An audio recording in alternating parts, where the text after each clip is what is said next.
लेकिन जल्दी ही एजेंट ने कैदी की तस्वीर लेकर इस गांव में खोजबीन की, लेकिन जब उन्होंने फार्मेसी के डॉक्टर की घबराई हुई शक्ल देखी तो एजेंट को कुछ अजीब लगा। उन्होंने रिव्यू मिरर में देखा कि दो भगोड़े फार्मेसी के कैबिनेट के नीचे छिपे हुए थे। लेकिन इस स्थिति में भी एजेंट ने तुरंत गिरफ्तारी नहीं की, बल्कि एक नोट लिखा और डॉक्टर को भगोड़ों के साथ नाटक करने के लिए कहा। वो तुरंत बाहर भागा और पास के साथियों को मदद के लिए बुलाया, लेकिन जब कुछ लोग फार्मेसी को घेरने लगे तो भगोड़ों को शक हो गया। पुलिसकर्मी बहुत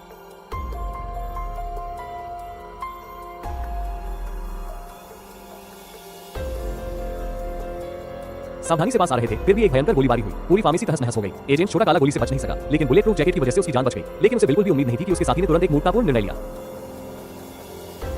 दो भगोड़ों ने फार्मेसी के मालिक को बंधक बना लिया और पुलिस के साथ भयंकर गोलीबारी शुरू हो गई। लेकिन इस संघर्ष में एजेंट छोटा काला गलती से गोली लग गई। हालांकि भगोड़े उसे छोड़ने का इरादा रखते थे, लेकिन छोटा काला के साथी ने अचानक चिल्ला दिया, जिससे भगोड़े गुस्से में आ गए और छोटा काला पर और गोलियां चला दी। इसके बाद भगोड़े ने तुरंत बंधक को पकड़ लिया और फार्मेसी के पिछले दरवाजे से भागने की योजना बनाई। लेकिन उन्हें नहीं पता था कि एक महिला एजेंट ने पहले ही गाड़ी से पीछे का रास्ता बंद कर दिया था। भगोड़ों ने बंधक का उपयोग करके महिला एजेंट को गाड़ी हटाने का आदेश दिया, लेकिन जैसे ही महिला एजेंट ने गाड़ी हटाई, भगोड़ों ने तुरंत बंदूक से धमकाकर महिला एजेंट से कार की चाबी ले ली। जब फार्मेसी के साथी बाहर आए तो भगोड़े पहले ही गाड़ी लेकर भाग चुके थे। हालांकि उम्मीद थी कि दोनों भगोड़े कुछ स्वयं बचेंगे, लेकिन अगले दिन उन्होंने फिर से एक घर लूट लिया। उन्होंने न केवल घर के मालिक को बांध दिया, बल्कि गर्म चिमटे से उसे तिजोरी का पासवर्ड बताने के लिए मजबूर किया। लेकिन उन्हें नहीं पता था कि घर का मालिक इतना लालची था कि वह अपनी जान गंवाने के लिए तैयार था, लेकिन पासवर्ड नहीं बताना चाहता था। लेकिन अगले ही पल जब उसकी त्वचा जलने लगी तो उसने जल्दी से पासवर्ड बता दिया। जब दोनों ने सारे पैसे पैक कर लिए तो उनमें से एक भगोड़ा गाड़ी चलाने के लिए तैयार हो गया। लेकिन जैसे ही वो बाहर निकला, उसे लंबे समय से इंतजार कर रहे एजेंट ने मौके पर ही गिरफ्तार कर लिया। लेकिन शोर इतना बड़ा था कि अंदर के भगोड़े ने तुरंत आवाज सुनी और घर के मालिक को बंधक बनाकर बाहर भाग गया। लेकिन जैसे ही उसने सभी पुलिसकर्मियों को बंदूक के नीचे रखने का आदेश दिया, एक लड़की अचानक मौके पर आ गई और वह वही थी जिसे भगोड़ा प्यार करता था। अपनी प्यारी महिला को सामने देखकर आदमी तुरंत बदल गया। जाहिर है प्यार ही उसकी कमजोरी थी। 16 साल की उम्र में आदमी ने आखिरकार अपनी समझदारी वापस पा ली और धीरे धीरे हथियार डाल दिए। अपनी प्रेमिका के प्रभाव में उसे फिर से जेल में डाल दिया गया और जमीन पर पड़े उसके साथी को भी पुलिस वैन में ले जाया गया। ठीक है, कहानी यहीं खत्म होती है।